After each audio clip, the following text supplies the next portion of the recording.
Hello, Namaste, Adab, Dosto. Today we have Ashish Naredi. He is the chairperson of Indic National School, Kompally, Hyderabad. Welcome, sir. We are My so glad pleasure. to have you. My pleasure. Um, I want to start off with the motto of your school, Yeah. which is Sa Vidya Ya Vimuktaya. Vimuktya. Yeah. Yeah. So, can you explain more? Yeah. Can you enlighten more on this particular Yeah, motto? sure. It's beautiful. So it's Sa Vidya Ya Vimuktaya.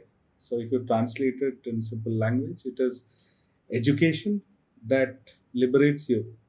And for our purpose, we've translated in English as education that sets you free. So the reason why we chose that motto is because of the concept of education that we take and the problems with the present education system that we see.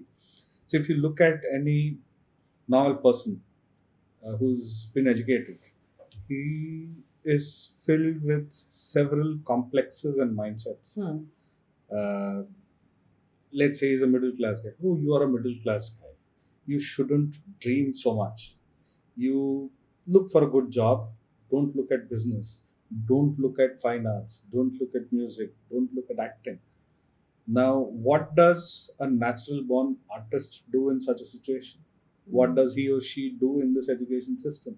Where you're not allowing his natural self to prosper and come out, and instead you're telling whatever you have is bad and you should be this. So you're straight jacketing everyone in a particular mind frame and a mindset. Right. And that is one of the big drawbacks that we see, and which is what we want to get rid of. We want to see each person has his own unique ability. Right. As Sri Aurobindo said, one of his sayings is that each child is gifted, and it's the job of the school to discover that gift. That gift can come once we get rid of all inhibitions, all mindsets. And that's why we chose this motto of Savidya Ya Vimuktaye. So education is one that liberates you, and it's our aim to keep walking on that path. Not that everybody who comes here will prosper into what he truly is, but we do hope to lay foundations where going ahead in life, the students will be able to chart the entire journey towards self-realization, and we take that very seriously, and we design our entire curriculum and school activities around that motto. So when you that's say how- education, it is Yeah. not really just the what we the books, Books, and absolutely no. science, maths, physics, chemistry. That's just a part of education. Right. Why make it the whole and soul of education? Right. Why make an exam the entire testament of your entire personality? Now, if you look at Virat Kohli, he's not even inter pass. You'll call him uneducated. You look at so many of our actors; they've Sure. not done any education. You look at all kids are addicted to Facebook and Insta. Mark Zuckerberg, he's a college dropout, so he's uneducated. So Steve Jobs, Apple, who made the entire mobile phone revolution, he dropped out of college. And one of the reasons what they give is that education is in a way straight jacketing everyone. It's like a factory production. Everybody, all the rough edges rounded off, and everybody made in a similar manner coming outside. That's not education. That's factory production of people. That's what we believe. So it's just not the academics and the marks that you get. It's just one part of education. Let's look at education, what it was truly meant to be in our nation, at least in India. And that's why, with that philosophy, that motto, we decided to even name our school Indic, International School. So we look at what education was supposed to do in our own country. Right. So, which is where again the motto comes So from rich Sanskrit. at that time. Yes, absolutely. So you had people would go to gurukuls. They would Gurukul part is at least well known in people. What several people don't know is that after Gurukuls, we had a very advanced schooling system, even a college system, several universities. I can get into a lot more detail that subject, but to give you one small example on that, even when the British came in the 1700s and 1800s. Or let's look at this debate which was going on in UK Parliament in the 1800s, wherein they were trying to investigate into what is the Indian education system and what's the British education Yes. system. So you you will be surprised to know that in 1820s, when they did a survey in Bengal Presidency, out of 1,10,000 villages, 1,05,000 had a school. And at that point of time, UK would have had about, I think, 2 or 3 universities. India had more than 100 universities even then. But this entire system was waylaid, and foreign system was superimposed on it, Superimposed. totally killing and subjugating the native education system. Absolutely. So our effort is to do a synthesis of both and see what is best for an individual to grow as and adopt that system. We are, of course, saddled with a colonial relic in terms of the CBSE board that we follow. But be that as it may, we do have a lot of independence even in that board. And that's the independence with which we play around and try and incorporate aspects that we want to in education. Right. So, how do you do that? So, as you rightly mentioned, that you have to follow a board Yes. curriculum. Yeah. How do you work around it Correct. so that you can See, one aspect of CBSE, good aspect that many people ignore is that you need to follow the CBSE curriculum as far as 9th and 10th is concerned. That's the lesson plans that they give, the books that they give. Till 8th, you have independence.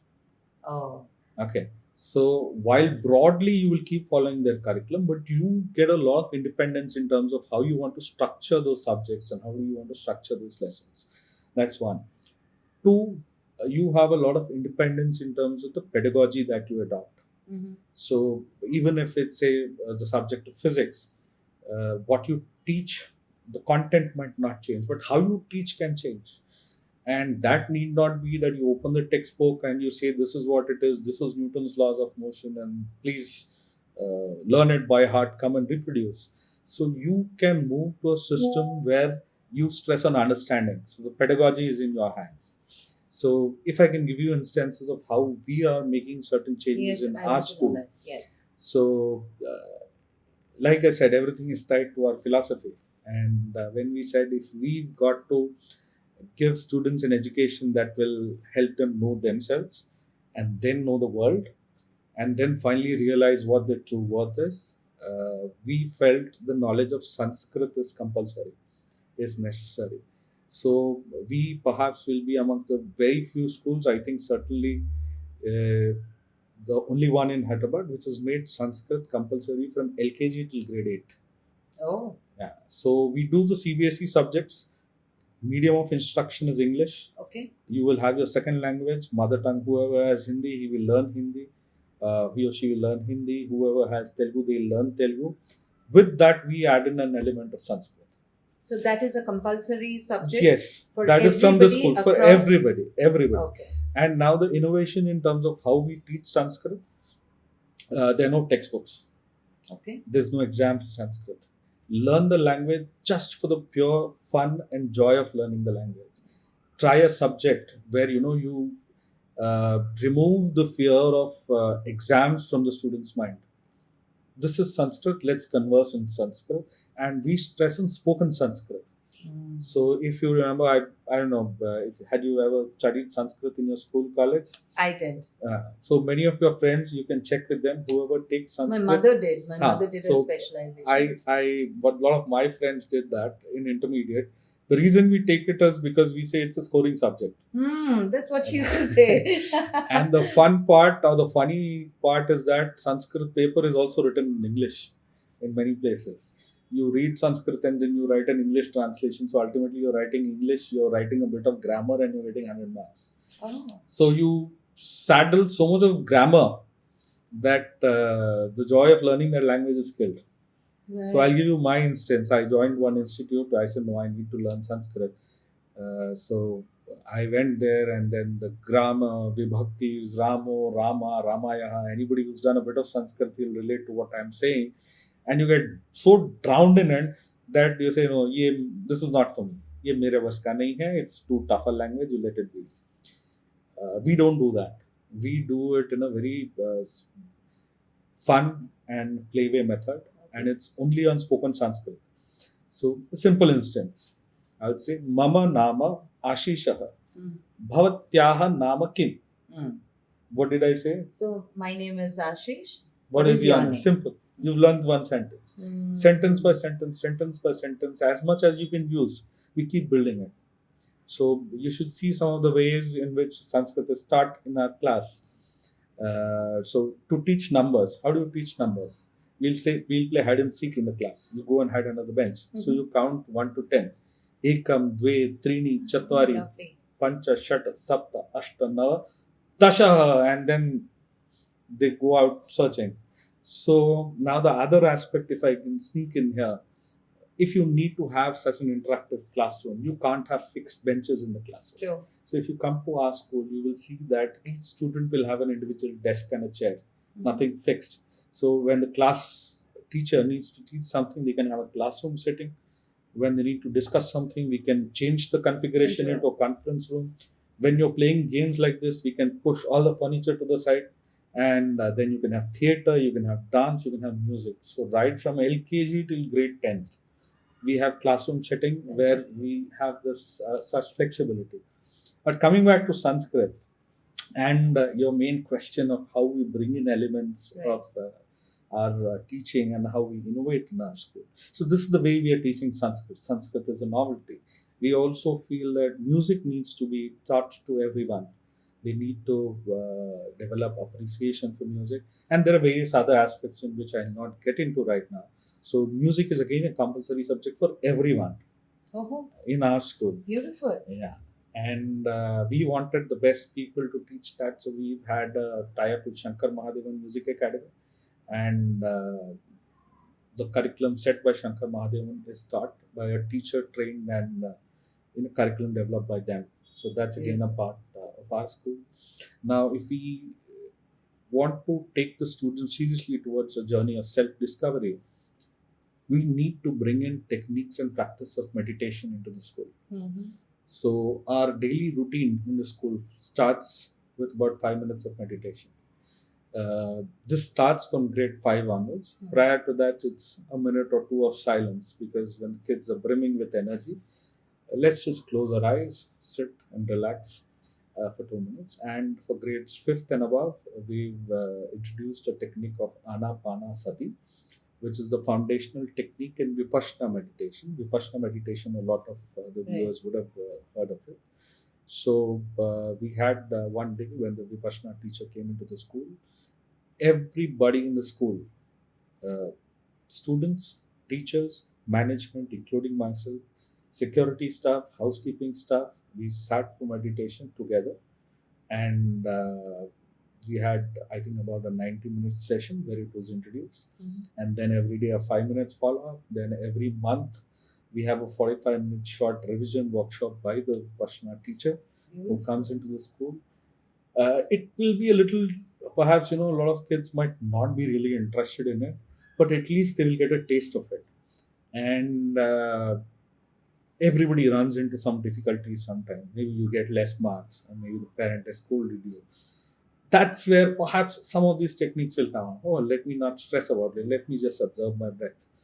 Yes. So these are instances of 2-3 instances where, while remaining in the CBSE curriculum, we are trying to innovate and bring in aspects of our philosophy and education. And I think what I'm liking the most is that you're going back to the roots. Yes. So be it Sanskrit, be it meditation. Yes. So these are our roots. Correct. Which now we are trying to again get it back from the West, unfortunately. Yes. So that is something that is beautiful. Second is, it's not for the sake of it you have introduced something. Absolutely. You have done it with a beautiful purpose, and you're sticking on to that purpose. Absolutely. Many schools have many more, extracurricular activities, but they just touch upon it, or they don't even bother too much about it. So you are going there.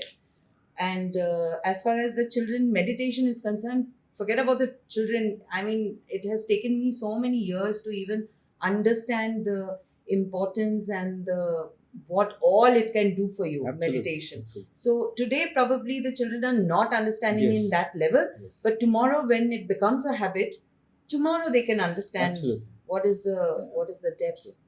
So, as far as meditation is concerned, let me give you my own instance. So, I'm a product of the same education system. So, I grew up believing meditation is all brainwashing, yoga is bakwas, इससे कुछ होता नहीं है. And I used to reject all of these things. Slowly, one by one, I don't know how I ended up going to a meditation camp. I went there, and that's when I realized there's perhaps something truth that is there in it. I remember in one of my cousin's wedding, his cousin had come from Calcutta and he was going to Vipassana for 10 days. And I said, don't go. Baba log will be there. They'll brainwash you. You don't know. I know. And what a twist of fate. Now, whoever I meet, I say, no, you should do Vipassana. And height of heights, I'm trying to introduce that in our school. We've already introduced Anapansati, and for all our teachers and staff, we give them paid leave if anybody wants to go to a 10 days course of Vipassana. Beautiful. And I think the first 1 or 2 staff members will be going next month. So that's how perspectives change, and the journey that I've traversed, changing my views on a lot of things. And a lot of people will say, yes, you thought like this earlier, but now you think this way. But that's the journey of life. That is life. That's life. If you get some new information, Absolutely. if you find something new, Yes. and you realize you're wrong, No, why you're stick discovering to- every day. Absolutely. So that is life. Otherwise, Yes. it's monotony. Yes. It's just Absolutely. routine. Absolutely. That's not life. So I the conception of school was also from that the journey that I've had, perhaps the realizations that I've had after many years in life. What if the children were not put into those misconceptions at all, Mhm. or even if they are taken in that mindset, what if they came out early? Then perhaps they can do a lot more. True. And which is where I thought, let's start a school and see if we can do something about it. And even if we can help a limited set of students, we would have made some difference to some people's life. And that's how the conception of the school Okay. came. Okay. In fact, that was something that I wanted to ask you. Given your background, I would definitely want to come to that and want to hear more about a little bit of your childhood and your educational background. You have a spectacular educational background. Why don't you say something about that?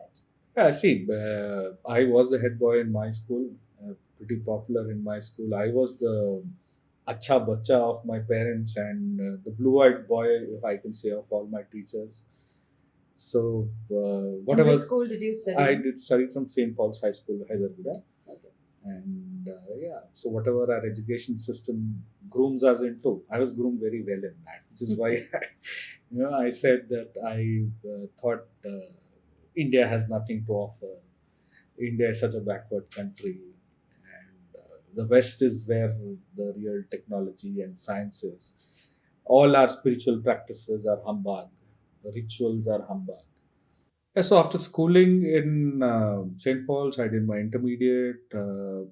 I didn't want to take maths, physics, chemistry, the usual stream, but my dad said, "Why don't you take it? You will have a lot more choices later on." And I said, "No, I'm not going to write MSET or IIT." He said, "That I'll leave it to you, but do take MPC." So I took MPC in Inter, and then I didn't write MSET, I didn't write IIT, and I used to have a lot of fun in class because everybody else was studying always, and I was the one having fun. Then I took humanities, economics, political science, public administration in graduation. Then I did my MA in public administration. Then joined family business of petrol pump. 6 years I managed my dad's petrol pump, and I wanted to experience the corporate side. So was thinking of doing an MBA, and luckily ISB, Indian School of Business, opened in Hyderabad. So I wrote the entrance, applied, got in. Did my MBA from ISB, and like I said, I wanted to experience the corporate side. So I got a campus placement in Reliance. For some reason, coming from a business family, I had a lot of admiration for the Reliance group and wanted to work in Reliance. So luckily, I got a chance, and I worked with Reliance Communications for about 4.5 years. handled 5 different profiles, got 3 promotions there. Uh, was also taking care of the broadband business for the entire state of Andhra Pradesh, Madhya Wow. Pradesh, Chhattisgarh, West Bengal. And that's when I thought the corporate bug is over. I had seen it all. And I would like to start something on my own. So that's where I quit Reliance, started my first industry, which is into recycling rubber and plastic. Oh. And this was in 2013. So 2016, I started another unit, which is manufacturing fly ash bricks. So this was a Ultratech cement company plant, a small scale plant for them, very tiny scale for them, good scale for us. So we bought over that plant, and that's what I was managing. And this was for how long? That still continues. So Oh. my rubber industry continues, my bricks, fly ash bricks industry continues. And 2016, 15, 16, I got into a bit of parent activism as well. So there's an organization called Hyderabad Schools Parents Association. Mm-hmm. So 3 years I was actually fighting against the schools, against their fee hikes. So a lot of people were taken aback when they got to hear that I was going to start a school. So in COVID, I sat and I was reviewing like, what is it that we are doing and where do we want to go. So till then it was more like, okay, whatever comes your way, you decide and take. So the first conscious choice of deciding a particular field and then making an effort towards getting that was the school. So that I did in COVID. Uh, Made a short note for That's like myself. a polar Yeah, it difference is. So, to what so you have for been some doing. reason, I always had this thought that we should start a school at some point Okay. of time. That was always there.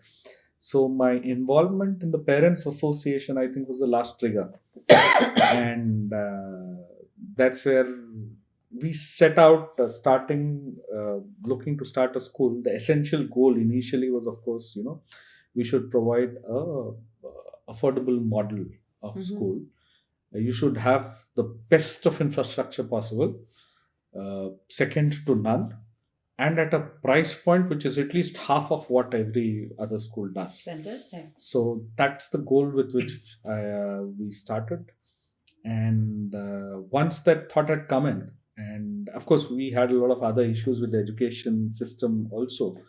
But the other side, the issues with the education system started taking more prominence over the affordability part. Not that our school, we've given up on the affordability part. We still maintain that. If you come and have a look at our school, I'm sure you would find the infrastructure second to none. In fact, the reviews that we get from parents is it's much better than the schools that they've seen at double the price point. So we continue to do that, but that's already done. So the essential goal right now has become what you can do with education itself. Okay. So once we started reading into it and looking back at our own life reflections, this aspect gained prominence, and that's how the school came to be. Beautiful. Yeah. I So think it's from my amazing. school to a school where we teach others, it's been an Wow. eventful journey. It's like, completing a cycle. Yeah, it is. It is. Beautiful. Sir, what is your take on the new education policy where, they are trying to introduce mother tongue Yeah. as one of the languages? Yeah, see, the sad part, firstly, the policy is good. It could do a lot more. I do have some issues also about it, and I've spoken and given presentations about it in different fora. The users can search with my name and new education policy, you'll get it. But can you give us the, top three pros and cons? Yeah. So let me start with the cons first. So, so the biggest problem that I have with the policy is that it doesn't do anything with the overall economic structuring of the education. Now, what do I mean by that is, if you look at who gets a license to start an educational institution, be it a school, college, or university, they give it only to a not-for-profit society. And now you contrast that with actual reality on ground. Yeah, I'm sure you would have seen news reports of schools getting sold for 1,500 crores, 1,700 crores. Yes. and universities having turnovers and profits running into crores and crores. So what are we talking about not-for-profit sector? So only thing that this particular policy is doing is that uh, by saying that it should not be for profit, you are enabling even more profit in the sector. Yes. Okay. And much of it is coming in terms of cash and illegal black money. That's a subject which national education policy has just not touched. And otherwise, they did such a comprehensive review, and the revisions that they've done in it are brilliant. But this is one white elephant that they've not touched. There's another white elephant, and which is the Right to Education Act. Now, that's a very draconian act which has done a lot of harm to the overall education system in the entire country. I will not get into the details, but you can again search for my article which I wrote on right to education. Where can we find this article? This will be there in Swarajya Mag, Swarajya online magazine. They have published it.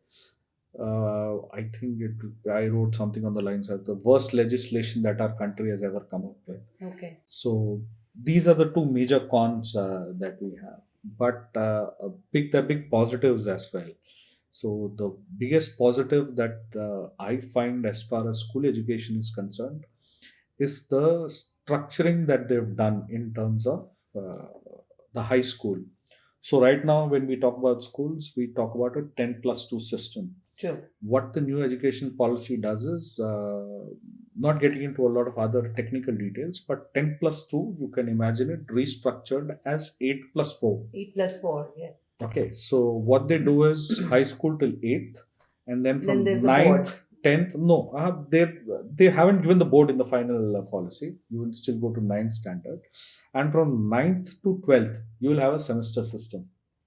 Oh. And the hard choice that the students have to do right now after 10th, medicine or engineering, that hard choice will not be forced upon the students now.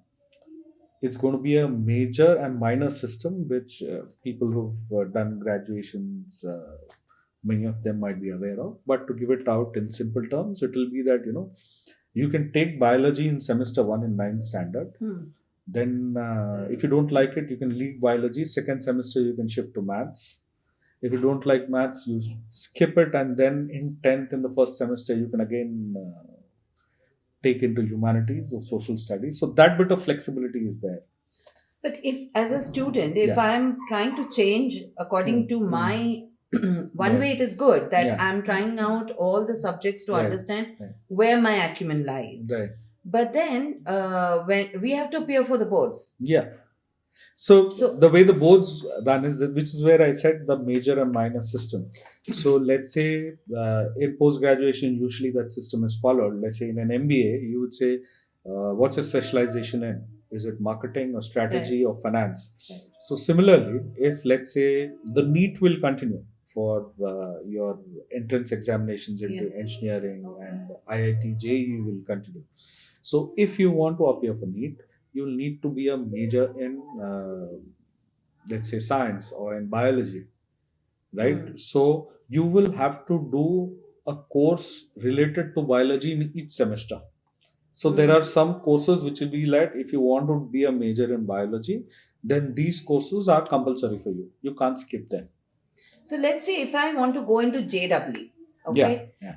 Maths is a must. Yes. But in the first semester, I have taken up biology, which I didn't like. So I pushed it away. Right. Now in the second or third semester, maybe I have taken up maths. Yeah. But then do I qualify to... Yeah. So there are certain subjects in 9th and 10th which will be declared as compulsory for all.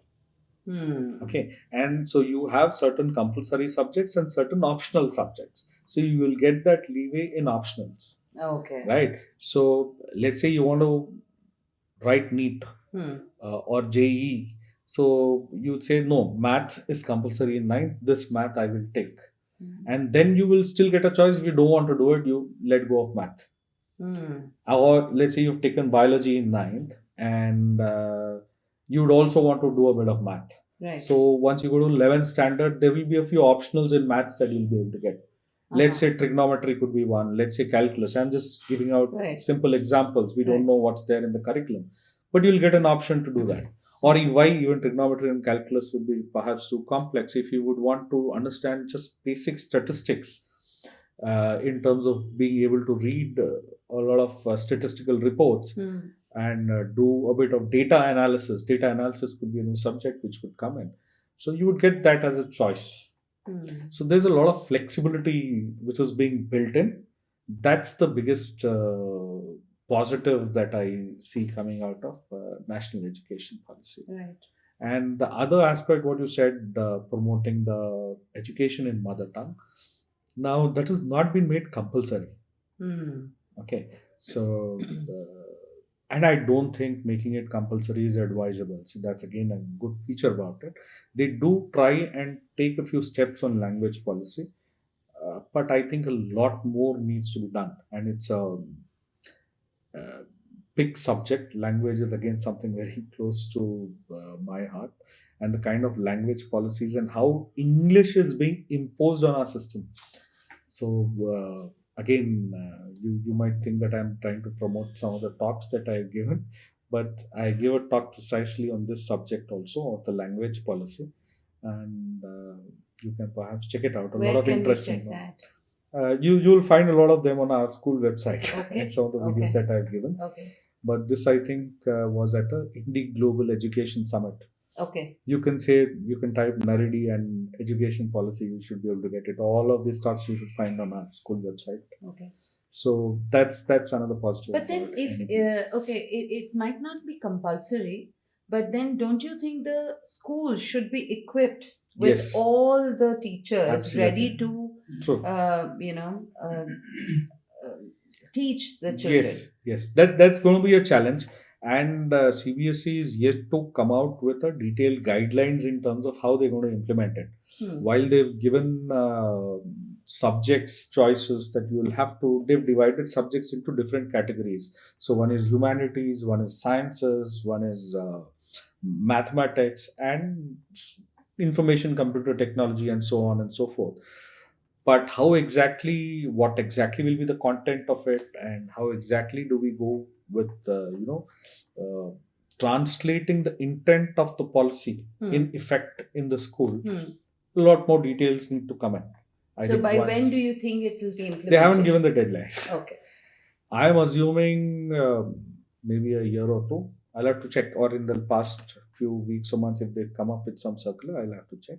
Okay. But as far as I remember, they haven't given a cutoff date that this is when it will start. Okay. But they have given the broad contours of the implementation, which again looks good. We'll have to wait for the final details. Yeah, so that's a big positive of N.E.P. Okay. So I wanted to ask you, when you are recruiting your teachers, given the special curriculum that you're trying to induce in your control area in your school, how do you know that this teacher, because there are some mandate educational requirements that every teacher should have, but then how do you understand that a particular person is the kind of teacher that I'm looking for my students? I think that's where the skill of our director and principal come in.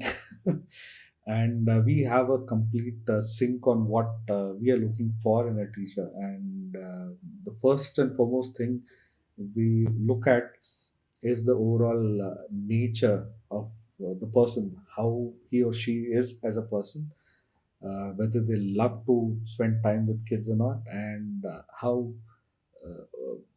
good a human being they are. That's the prerequisite. And then, of course, on top of it comes the skill and the mastery of the subject. So, Hema ma'am, our director, Hema Surupneni, I call her Hema ma'am. So, she's got 33 years of experience, set up some of the best schools in Hyderabad, and she's a pro at it. You should meet her once. So, she takes care. Okay. So, if I can give an instance of how her experience works, while all schools are supposed to be inclusive and we are supposed to it taken students with special needs or with certain disabilities as well. Since this was our first year, we said we do not have a special education teacher yet, so let's not take special children in for the first year. And we had all the screenings that we wanted to, but some children still do come in. So first or second day of school, I think Hima went for a round. In an hour, she comes back and she tells that section, bring that boy out. That section, bring this girl out. Okay. About 7 or 8 students out of 235, she picked out. I said, why? She said, no, they have some learning difficulty. Oh. And when we spoke to them, we spoke to the parents, each one of them had some or the other problem. Now you imagine the skill of an educator that you go on a round in the class and you My pick out God. precisely those students Oh who have my these God. difficulties. Beautiful. I mean, was that's- like, that's amazed that day. amazed, really. Absolutely. So I think we that are comes lucky with to the- have her in Yeah, our school. yeah. And I do hope she gets all the recognition that she deserves, because I've interacted with so many educators and she's by far the best that I've met. Brilliant. When you did you ever come across any challenges in your Mhm. school, in any kind of situation which is challenging enough for you to remember and take forward? And if so, what kind of a challenge was My it? school days? Your school days, or probably Or now this in your school? school, Yeah, in okay, okay. Indic In this school. International? Have you come across, Yeah. because it is the first year, Yeah. I'm sure it takes some kind Yeah, of a of course. season. Setting up the school and getting the right kind of people in, that of course was a big challenge, but now we've done that. So one thing that I very vividly remember, which had me a little worried, was when we were talking to a lot of children. Essentially, our director Hima ma'am and Mitu ma'am, who's up in school, they do a lot of talking. And once when we were sitting and discussing the kind of stories that we heard from the children Mhm. of how their families are and how they were being treated at home, that had me worried. To give you an instance, I of course will not name the student, but there's a student whose father beats him every day at home without a fail. Okay. And we're like, how do we handle the kid now? So this again came, he was slightly disoriented and he was having behavioral And which issues. class was this? In the I primary sections? I would know it's on the higher classes, but Okay. I would not want to give No, the no, name that's of the fine. That's fine. class also out, because it will help people identify the kids. But when we were looking at, why are certain children having some behavioral difficulties, invariably every time we found it related to some problems at home. Either they have a dysfunctional family or some other issue at home. And I was like, now a little kid, not even in his teens, how does he handle the situation where every day the father hits him? There's another guy whose father hits him with a belt. Oh, God. And in the parent teacher meeting again, when we had, one kid was very happy, and I asked him, what happened? You got good marks? He said, no, sir. I said, then what makes you happy? He said, first parent teacher meeting when my parents didn't scold me, because the teacher didn't complain. So things like that. I mean, the kind of trauma that our kids are going How do facing you at home, handle this? which is what is we were thinking. So meditation helped. So I said, I thought, actually the initial thought was, let entire academic settle down, and then we'll try and bring in meditation. But the moment we saw all these problems that the kids were facing, I immediately called up the meditation teacher I knew, Miss Sabrina Kataka. She's a very experienced Yes, teacher I of know something. Vipassana. Yes. I said, ma'am, you've got to come to my school, and I need to introduce this technique to the kids. And at least we need to equip them with some tool by which will at least lessen their pain, if not make it go away.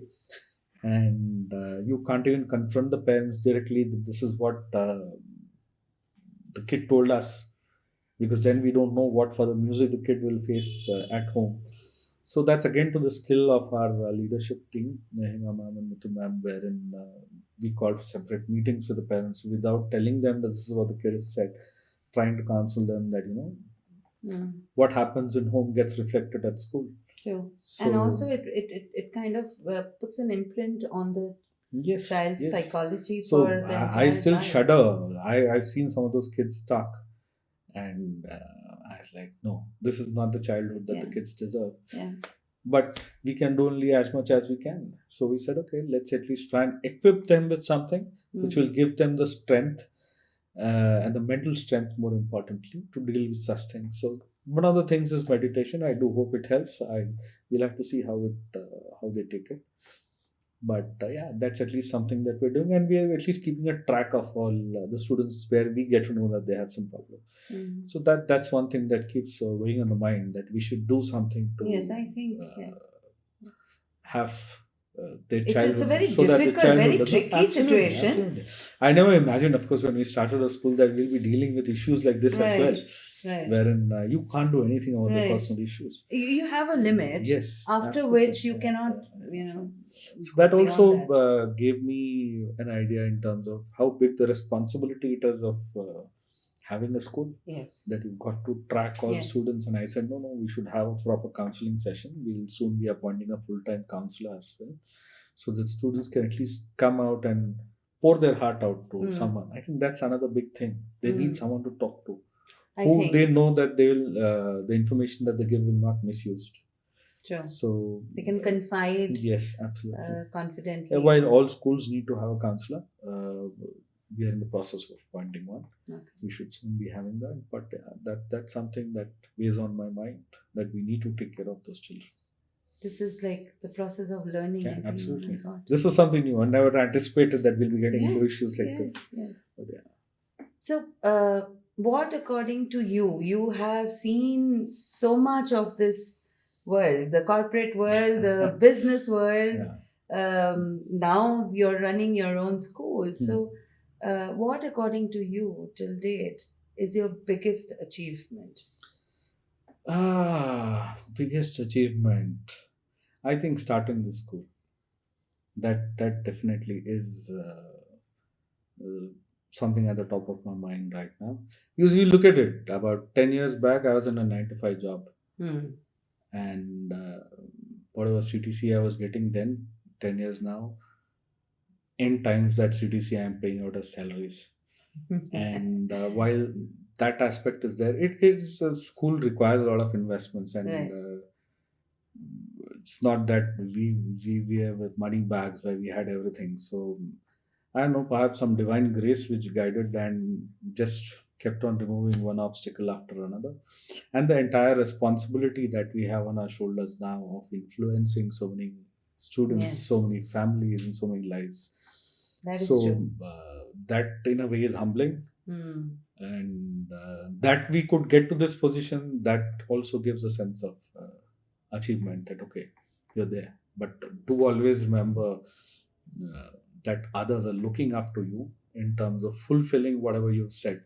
Right. Now so many people, that was again an humbling experience when we started our admissions. We did not even have a proper floor, one table, two chairs, and we started it off. And when we started speaking to parents, parents started trusting us. So one after another, and then when we hit 250 admissions, it was again a humbling experience. That okay, yes, sense of achievement, but at the same time humbling that so many people are trusting you.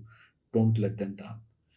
So yeah, it works both ways. Gives you a sense of achievement, but also humbles you down. I think when your intent is correct and pure, I think that divine intervention happens. I do think so.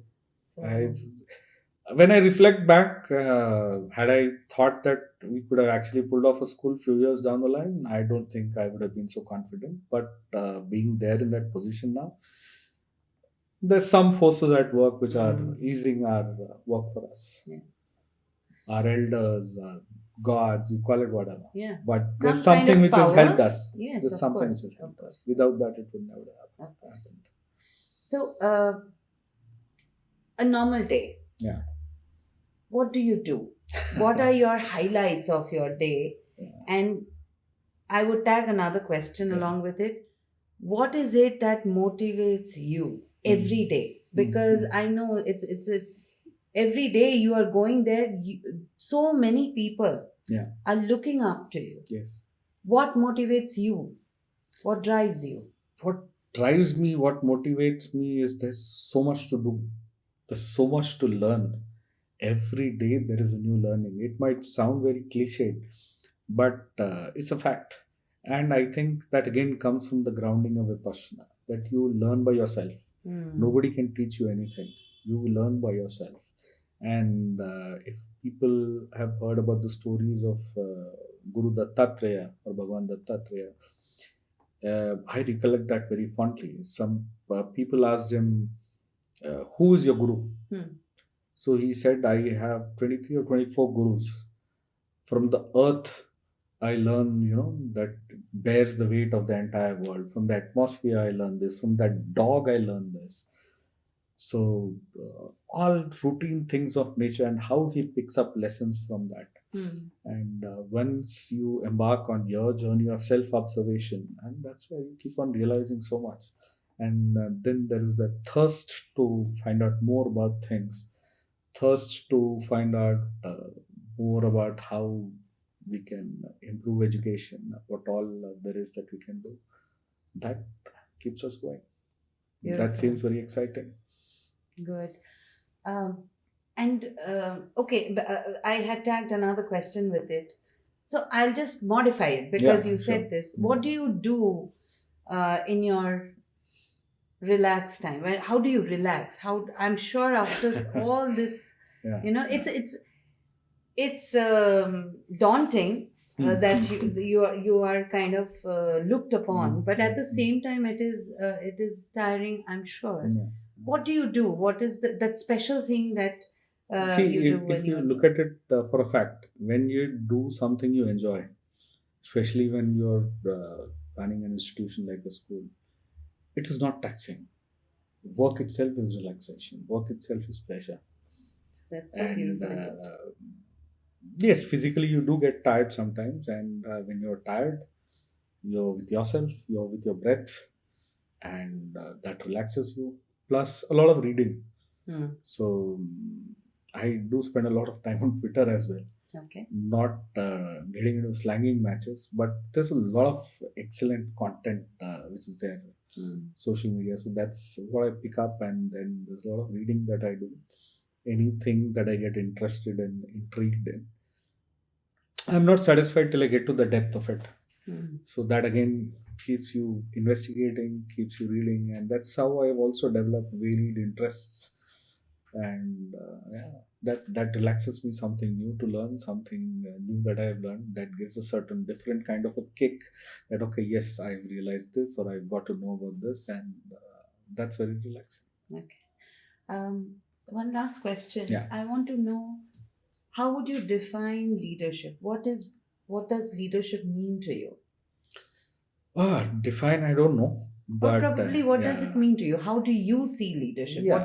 How would you Leadership, one of the traits I think which comes right at the top of my mind is doing something which others are reluctant to do, or perhaps not courageous enough to do, or saying something, taking a stand on which others might not generally take a stand. If you believe your truth, if you're truthful, you're right, then stand for it. If you're passionate about it, don't just talk, walk on it. I think that's one of the traits of leadership. Being able to stand for what you think is right, and having the courage to go ahead and do it, irrespective of whether it might succeed or not. Right. That Go I through the think process is, of go through. your vision. Yeah. You're following what you do. You do what you think is right, and result is not in your hands. So, like for the school again, I keep coming back to the school. We didn't know how many admissions we'll get. We don't know whether we'll make it a success or not. But we knew that we have to do this. Karna to hai. We'll do this, and we'll see. Whatever happens, we'll see. So that I think takes courage, and that I think is a good trait of leadership. Fantastic. Before we go, I would really like you to say or pass on a message to the students as well as the parents, if you have any. There's a lot that I want to pass on, But one of the major things that I would like to say is that what goes on in the name of education nowadays, mostly what I feel, is not education but indoctrination. The Mm. picture which is presented in front of us, you investigate it deeply, and it turns out that the reality is completely different. So, yeah, be aware of it, be conscious of it, see how reality differs to what is being taught to you, what is being fed to you, not only in schools, in media, and everywhere. And yeah, that's one thing that I would like everybody to be conscious of. And that's when you start discovering the true reality of not only of yourself, but also of your society, or also of the nature. Fantastic. Lovely. I think we have to wrap it up here. I would love to speak with you more, but Same here. It time was is a a wonderful constraint. conversation. It was enlightening, and thank you so much, sir, for Pleasure is coming entirely and being mine. with us. Never thought I'll have this kind of conversation, but yeah, it was really fantastic. Thank you so much. Thank you so much. Thank you. Thank you.